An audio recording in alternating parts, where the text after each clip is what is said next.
Et se rester au pays à travers des informations bien fouillées concernant tous les domaines de la vie du pays. Le magazine Humura Burundi est diffusé sur le web via le site de la RPA www.rpa.bi. Humura Burundi. Bonsoir à toutes et à tous, bienvenue dans le journal du magazine Humura Burundi de ce samedi 14 septembre 2019. Tout de suite les titres. L'intolérance politique continue à s'observer dans le pays. Un membre du parti Sénède de la commune Butihinda se trouve actuellement dans un état critique à l'hôpital de Muyinga suite au coup lui infligé par les Imbonerakure ce vendredi. Les réfugiés burundais du camp d'Onduta dénoncent les cas d'enlèvement et d'arrestation arbitraire dont ils sont victimes. Dans ce journal, vous allez le suivre. Et dans le mini-magazine Au cœur de la société, nous vous parlerons de la cohabitation entre les albinos et d'autres réfugiés au camp de Nakival en Ouganda. Voilà pour le sommaire. Vous suivez ce magazine en direct sur la page Facebook de la RPA. À la présentation, Nadège Lakodze, à la cabine de son, Msteve Nyungeko, Emile Nibasumba assure la prise d'image.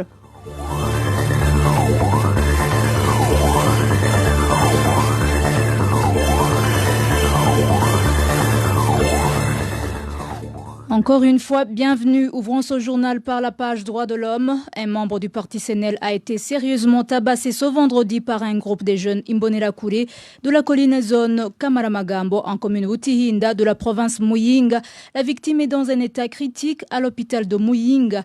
Les détails avec Emmanuel Ndaishimiye. Son membre du parti Sénel, qui a été tabassé par un groupe des Imbonerakure s'appelle Jafari Guibonera, est originaire de la colline et zone Kamaramagambo de la commune Butihinda, province Muyinga. Tout a commencé ce vendredi aux environs de 16h. Au sortir de la mosquée, Jafari Guibonera est tombé dans une embuscade des jeunes Imbonerakure dont Nionisé surnommé Solomelo, Crescent et Encerté Zaché. Ces Imbonerakure ont accusé leurs victimes de mobiliser pour le compte du parti Sénel sur cette colline. C'est ainsi que ces Imbonerakure ont conduit Jafari Guibonera dans une petite plantation d'eucalyptus où ils l'ont tabassé sérieusement. Les habitants de la localité qui ont entendu des cris de la victime sont intervenus et ont conduit la victime au centre de santé d'Onfréry dans un état critique. Les infirmiers ont jugé bon de le transférer à l'hôpital de Muyinga. Les membres de sa famille les crament justice, surtout que ces bourreaux sont connus. À ce propos, nous avons essayé de joindre Innocent Haringanji, administrateur de la commune Butihinda, mais il n'a pas décroché. Merci Emmanuel Ndaishimiye. Le responsable des jeunes du parti CNDD-FDD sur la colline Gisovu de la commune Kanyosha en province Bujumbura a été transféré à la prison d'Ongozi ce jeudi après avoir passé une semaine au cachot du service national des renseignements. Accusé de collaborer avec les partis d'opposition à son arrestation, il est actuellement poursuivi pour détention illégale d'armes et de collaborer avec la rébellion. Le point avec Muriel Kezakimana, stagiaire à la RPA. Ce responsable des Imbonerakure de la colline Gisovu, en commune Kanyosha, a été arrêté par les policiers venus à bord d'un véhicule de type pick-up immatriculé B221GB. C'était vendredi de la semaine dernière. Ces policiers l'ont amené au bureau du service national de renseignement. Ce jeudi, Berkimas Barou Fissé a été transféré à la prison d'Ongozi. Cette fois-ci, accusé de collaborer avec des mouvements rebelles et de possession d'armes, alors qu'auparavant, il avait été accusé de collaborer avec les partis politiques de l'opposition, témoigne et membre de sa famille. Berkimas Barou Fissé a été arrêté par des policiers à bord d'un pick-up. Nous avons suivi de près cette affaire et il était emprisonné au Bureau national des renseignements. Ce jeudi, il a été transféré à la prison d'Ongozi, accusé de collaborer avec la rébellion et de possession d'armes, alors que lors de son arrestation, il était accusé de coopérer avec les partis de l'opposition. Selon sa famille, Berkimas Barou Fissé serait victime d'un montage orchestré par un certain de la chance, un informateur de service secret burundais. Sa famille demande que Berkimas soit relâché car il est victime d'un montage. Un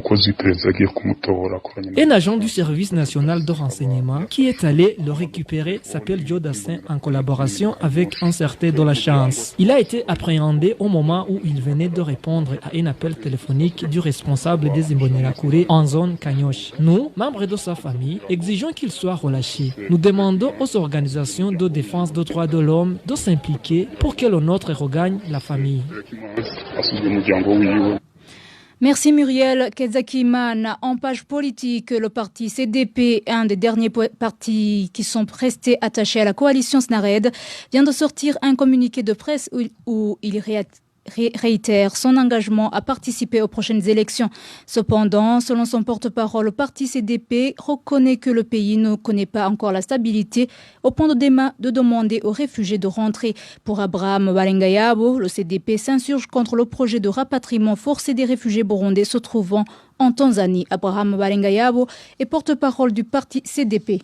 Le parti des patriotes CDP est un parti dont les membres sont appelés Inserukarukambe, c'est-à-dire ces personnes-là qui interviennent et qui apparaissent lorsque la situation est mise. Effectivement, nous partons affronter cette situation. Nous sommes prêts à discuter avec le gouvernement de ce que des conditions favorables, des conditions de sécurité, des conditions d'ouverture de l'espace politique puissent être garanties. Nous allons nous joindre à toutes les forces vives de l'opposition qui sont dans le pays pour pouvoir relever ce défi. Nous avons la population et lorsque vous avez la population, c'est la principale force dans le pays. Le parti des patriotes CDP s'inscrit en faux contre le rapatriement forcé des réfugiés burundais ayant trouvé exil en Tanzanie. Premièrement, parce que ce rapatriement forcé est contraire à la Convention de Genève de 1951 qui protège les réfugiés, sur la protection des réfugiés.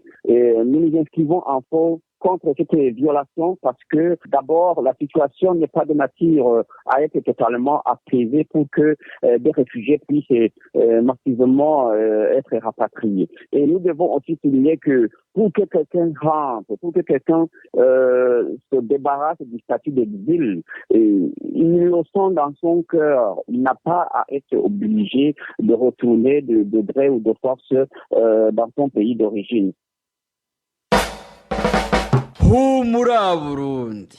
À présent, page santé, l'épidémie de choléra se fait encore une fois parler d'elle dans la zone Kamenge, en mairie de Bujumbura. 3 personnes sont déjà atteintes et sont actuellement en train de bénéficier des soins médicaux en quarantaine au centre de santé du district sanitaire de Kamenge. Plus de détails avec Innocent Valentin Singilangabo. Cette épidémie de choléra s'est manifestée de nouveau dans la zone Kamenge depuis ce mercredi, comme le témoigne ce citoyen qui suit de près les questions de santé dans cette localité. L'épidémie de choléra s'est fait remarquer encore une fois dans la ville de Bujumbura, plus particulièrement dans les quartiers nord de la ville. Nous avons 2 cas dans le quartier Songa à la 8e avenue et un autre cas dans le quartier Kavumu à la 3e avenue de la zone Kamenge, commune Nahangwa. Ces 3 personnes atteintes par l'épidémie de choléra ont été mises en quarantaine au centre de santé du district sanitaire de Kamenge où ils bénéficient en ce moment des soins. Nous avons été informés par les habitants de la localité qui ont vu les symptômes sur les personnes atteintes. Ils ont ensuite alerté les animateurs sanitaires qui ont à leur tour prévenu les responsables de la santé. Les responsables les ont alors acheminés à l'hôpital. Actuellement, ils sont en quarantaine pour qu'ils ne puissent pas contaminer les autres. Le manque d'eau potable est la principale cause de cette épidémie. Les habitants de cette localité demandent à la Régie des eaux de leur distribuer convenablement de l'eau potable. Des sources proches du district sanitaire de Kamenge confirment ces cas de choléra. Merci Nossa Valentin Singilangabo. Et en page société, la pénurie d'eau potable continue à s'observer dans les quartiers nord de la capitale Bujumbura. Certains quartiers passent une semaine sans qu'une goutte d'eau ne sorte des robinets, tandis que dans d'autres, l'eau coule rarement. Les détails avec Rachel Kagissier. Certains habitants de la zone Kamenge, quartier Mirango, révèlent que l'eau n'est pas disponible de 8h à 14h ces derniers jours. Pareil en zone Kinama. L'eau ne peut pas couler toute la journée dans les robinets. Dans la zone Gihosha, quartier Gasenyi, une semaine peut passer sans que l'eau ne coule. L'eau n'est pas suffisante, elle n'est pas disponible tous les jours. Par exemple, il y a une semaine qu'on n'avait pas d'eau. Seulement, on a eu l'eau avant-hier. Actuellement, on se contente de l'eau de pluie. Mais aujourd'hui, il n'y a pas d'eau de robinet. Il y a 3 semaines, 5 personnes ont été atteintes du choléra dans cette zone d'Ogihosha. Les habitants de cette zone indiquent que le manque d'eau potable est à l'origine de cette maladie de Messal. Et Rachel Kagissier, le manque d'eau potable reste une préoccupation aussi dans les zones Musaga et Kanyosha du sud de la capitale de Bujumbura. Une fois disponible, cette eau potable ne dure que le temps de l'arroser. Les habitants de ces zones demandent à l'administration de pencher sur cette question pour trouver une solution durable. Les détails avec Balthazar Miburo. Il s'observe toujours une pénurie d'eau potable dans certaines localités de la commune Muha. L'exemple illustratif est celui de la zone Musaga où l'eau potable ne coule que pendant 4 heures par jour. Quand elle est disponible, les habitants de cette zone sont obligés de faire de longues files d'attente pour puiser. À défaut de faire la queue, le bidon de 20 litres s'achète à un montant varie entre 100 francs burundais et 200 francs. Un montant qui n'est pas à la portée de tout le monde. Par ailleurs, tous les quartiers de cette zone ne reçoivent pas en même temps l'eau de robinet. Certains quartiers passent une journée entière sans avoir aucune goutte d'eau, tandis que d'autres quartiers reçoivent l'eau de façon irrégulière. C'est la même situation en zone Kanyosha où l'eau potable ne coule que dans l'intervalle de 17h à 10h. Les habitants de cette localité qui ne peuvent pas acheter de l'eau potable puisent dans la rivière Kanyosha ou dans le lac Tanganyika. Les habitants des deux zones indiquent que si les autorités habilitées ne s'occupent pas de ce problème, il y a risque d'attraper les maladies de Messar. La radio RPA a essayé de joindre Daniel Kabura, administrateur de la commune Muha. Son téléphone sonnait et personne n'a décroché. Merci Balthazar Miburo. Dans un instant, la page éducation. En page éducation, les classes de la première année n'ont pas de bancs pupitres à l'école fondamentale de Gasenyi 2 de la zone Gihosha en mairie de Bujumbura. Les écoliers des 3 classes suivent les cours assis à même le sol depuis le début de cette année scolaire. Les détails avec Walter Quizera, stagiaire à la RPA. Son manque de bancs pupitres est signalé à l'école fondamentale d'Ogasenyi 2, communément appelée chez Anania. Depuis le début de cette année scolaire, les écoliers suivent les cours assis à même le sol, révèlent nos sources sur place. Ils n'ont aucun banc pupitre. Dans 3 classes de première année, les écoliers s'assoient par terre et sont nombreux. Le directeur a même arrêté l'inscription des nouveaux car il n'y a pas de banc pupitre en première année. L'insuffisance des bancs pupitres est également signalée dans les autres classes supérieures à la première année. En deuxième année, il y a aussi peu de bancs pupitres. Il y a une classe qui n'a même pas de table du maître. Il est compréhensible que des écoliers manquent de bancs pupitres, mais il est inconcevable pour cette classe, le maître n'a ni table ni chaise. Un des anciens enseignants à cette école indique qu'il est choqué par les conditions dans lesquelles se trouvent ces écoliers et révèle qu'à son époque, 2 écoliers partageaient un banc pupitre. À ce propos, la rédaction a essayé de contacter Patrice Kohabonimana, directeur provincial de l'éducation à mairie de Bujumbura, mais sans succès. Walter Quizera, toujours en page éducation, certains lauréats de la 6e année primaire en commune Nahangwa ne sont pas encore orientés une semaine après le début de l'année scolaire 2019-2020. Les autres ont été orientés sur base d'aucun critère objectif. La corruption et le favoritisme seraient la cause de ce désordre dans cette direction communale de l'enseignement. Le point avec Fabrice Nzoïha.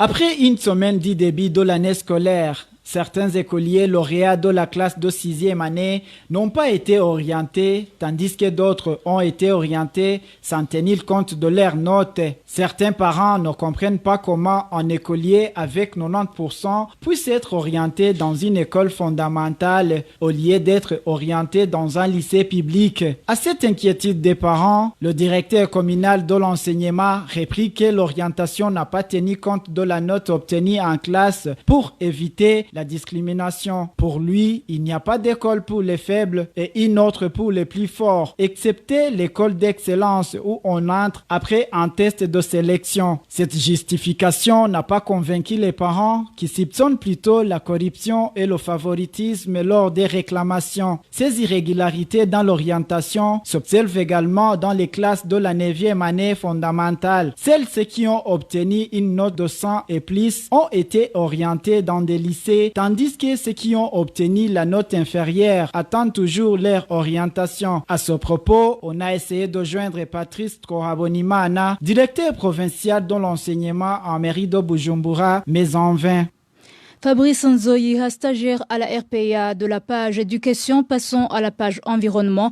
Plusieurs maisons et plusieurs champs de culture des communes, dans les communes Mugina et Buhinyuza, respectivement des ressorts des provinces Cibitoke et Muyinga, ont été emportés par des pluies diluviennes mêlées à de la grêle. Pour le moment, les cultivateurs de ces communes craignent de ne rien récolter à la fin de cette saison. Les détails avec Hermès Nibandetse. À l'ouest du pays, la commune Mugina de la province Cibitoke a été la cible de ces pluies mêlées de la grêle observée dans l'après-midi de ce jeudi.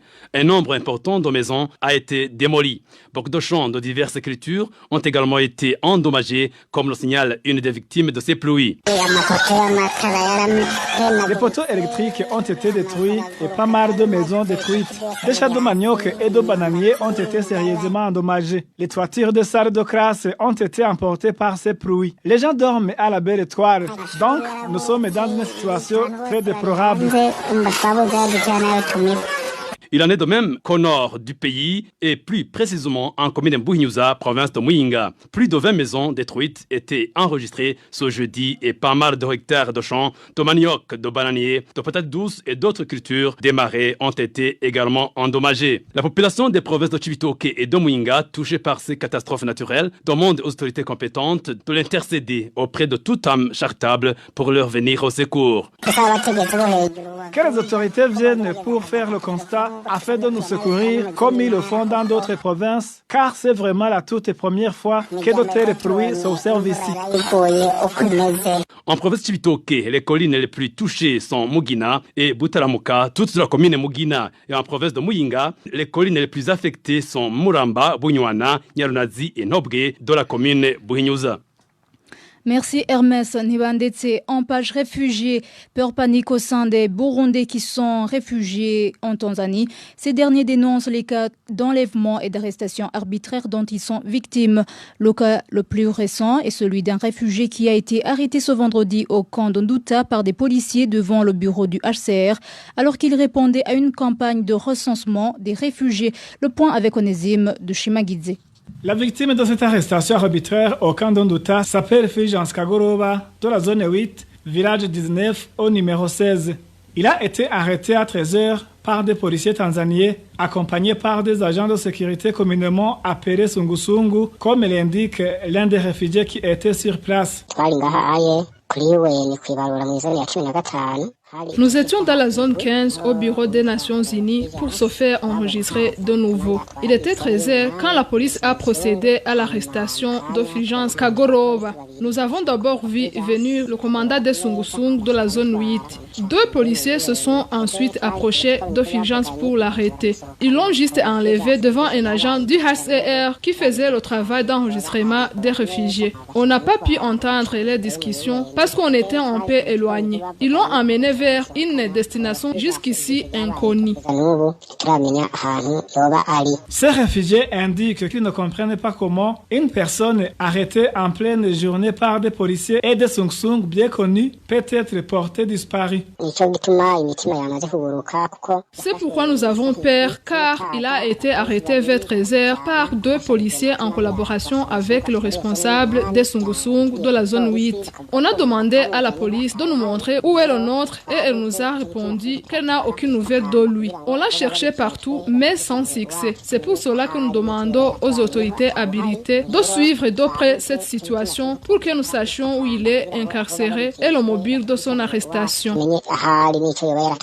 Cette chasse à l'homme s'est accentuée après une rencontre de tous les administrateurs des districts de Kasuru, Kibondo et Kakonko, les responsables des camps de réfugiés situés dans les 10 districts, à savoir le camp d'Onduta, Nyarugusu et Mtenderi, ainsi que tous les responsables de la police œuvrant dans cette région. Au cours de cette rencontre, ces autorités tanzaniennes auraient décidé d'aller traquer tous les réfugiés soupçonnés d'avoir informé l'opinion internationale sur les différents cas de violation des droits humains dont ils sont souvent victimes. Ces réfugiés sont pour le moment dans une situation de peur panique et demandent à la communauté internationale de venir à leur secours. Merci Onésime Dushimagidze, le magazine Humura Burundi. Je vous rappelle que vous pouvez recevoir ce magazine en nous écrivant au numéro WhatsApp de la RPA, plus 49 551 294 16 348. La cohabitation entre les albinos et d'autres réfugiés au camp de Nakival en Ouganda, c'est le sujet du mini-magazine au cœur de la société d'aujourd'hui. La présentation du mini-magazine par Émile Nibasomba. Au cœur de la société. Au cœur de la société est une émission de tous les samedis, préparée en synergie par les radios Inzamba, Agatekakawe, Radio RPA, Ijouya-Wanyagihugu, ainsi que la radio-télévision Renaissance. Ils sont au nombre de 43 dans un camp qui compte plus de 115 000 réfugiés selon les statistiques du HCR du mois d'août 2019. Les albinos de Nakival sont de plus en plus acceptés par leurs voisins, même s'il y a encore des défis à relever. Le mini-magazine au cœur de la société de ce 14 septembre 2019 se focalise sur cette cohabitation entre les albinos et d'autres réfugiés dans le camp de Nakival, situé dans le district Isingiro, au sud-ouest de l'Ouganda. Émile Nibasumba, je suis à la présentation. Soyez les nôtres. Les albinos réfugiés dans le camp de Nakival sont regroupés avec leurs familles respectives dans un même village. Thierry Wigirindavi de la télévision Renaissance s'est entretenu avec ces albinos et leurs voisins. C'est dans le village de Kanchojwebe, à environ 2 km à l'est du bureau de HCR, au cas des réfugiés de Nakival, que l'on retrouve les habitations des réfugiés albinos. Alors que ce cas héberge des réfugiés originaires de plus de 8 pays, les albinos viennent uniquement du Burundi et de la République démocratique du Congo. À force de vivre à côté des albinos, certains Burundais commencent à les considérer comme d'autres humains. C'est le cas de cette jeune demoiselle. Aujourd'hui, je peux sortir avec un jeune albinos. Au pays natal, on avait peur d'eux, mais ce n'est plus le cas. On sort ensemble et l'on partage de la bière dans un même verre même. Cette Congolaise, elle aussi, a adopté le même comportement. Moi, je suis de la tribu Banyabgisha au Congo. Auparavant, on méprisait les albinos. Mais une fois à Nakival, on partage tout. On ne peut pas avoir honte de sortir avec un jeune albinos. Depuis que l'on nous a installés aux côtés des albinos, j'ai appris à les comprendre. Mais s'ils me demandent la main, j'accepterai sans hésiter. J'ai vu des albinos qui mettent au monde des enfants normaux et des personnes normales qui donnent naissance aux albinos. Cependant, il y a encore des réfugiés qui restent toujours attachés à leurs préjugés. C'est entre autres la tribu des Bagambira, originaire du Sud-Soudan, qui pense qu'un albinos est un monstre. Ce jeune albinos en sait quelque chose. Nous sommes voisins avec les Soudanais. C'est un peuple très noirâtre. Dans leur tribu, on ne tolère pas des gens au teint clair. Chez eux, un enfant au teint clair est tué dès la naissance. Vous comprenez qu'il leur serait difficile d'accepter un albinos qui, en plus de sa couleur, a des plaies sur le corps. À une certaine période, il y a eu des tensions au sujet du partage des robinets jusqu'à ce que le bureau du Premier ministre intervienne. Pour apaiser la tension, on a déterminé des robinets pour albinos et des robinets pour les Bagambira. Cela dit, il y a quelques Bagambira parmi les instruits qui commencent à comprendre que les albinos sont des êtres humains comme les autres. Cléophas Habimana, c'est le représentant de ces albinos de Nakival. Selon lui, ils seraient beaucoup plus en sécurité s'ils étaient installés tout près du poste de police. Ils nous ont amenés tout près de la police, mais cette dernière refuse catégoriquement que nous ne pouvons pas loger à proximité d'un poste de police. Pour nous, ce qui est bien, c'est que nous sommes ensemble et que nous pouvons nous protéger les uns les autres avec nos modestes moyens et que nous pouvons intervenir chez l'un ou l'autre qui est dans une situation difficile. C'est tout ce que nous pouvons faire.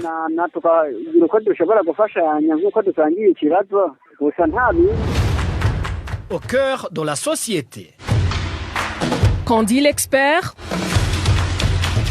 L'isolement ne peut être qu'une solution à court terme, indique de son côté le psychologue Bosco Nijimbere. Nous savons qu'il y a des personnes qui ont des croyances occultes et qui cherchent les parties des albinos pour les utiliser dans des fétiches. Là, si c'est pour les protéger, mais à court terme, en cherchant d'autres solutions, là, il n'y a pas de problème. C'est comme toute personne qui est en danger, on doit la protéger. Si c'est pour les sécuriser, d'accord. Mais si c'est pour les loger quelque part, ils vont habiter là-bas dans un ensemble des albinos, dans une famille d'albinos, ça c'est pour les traumatiser davantage. C'est pas une solution. Parce que ils sont là comme des malades, ils parlent toujours de les maladies, ils ont l'intelligence, le cerveau fonctionne. Ils discutent pourquoi nous sommes discriminés. Ils se posent beaucoup de questions. Alors, si on se lamente tous les jours, psychologiquement, on est traumatisé. Le psychologue Bosco Nijimbere propose également les stratégies de renforcer la cohabitation entre ces albinos et d'autres réfugiés à Nakival. Une meilleure façon de les aider, c'est de les comprendre. Comme on doit comprendre toute personne qui est née avec un handicap physique, on doit d'abord s'intéresser à eux pour les aider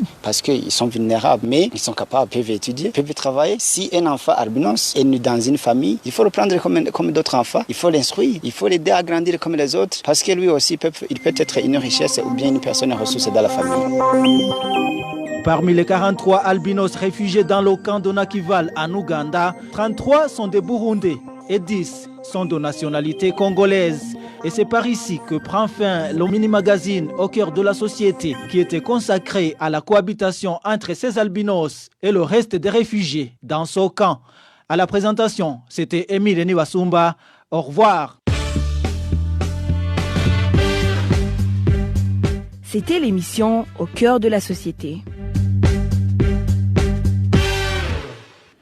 Merci Émile Niwasumba et voilà fidèles auditeurs de la RPA, c'est ici que nous clôturons le journal du magazine Humura Burundi de ce samedi 14 septembre 2019.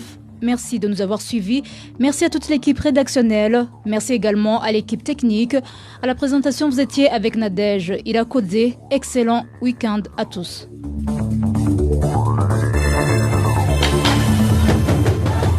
C'était le magazine Humura Burundi. Un magazine comprend pour relier les Burundais en exil et ceux toujours au pays à travers une information de qualité.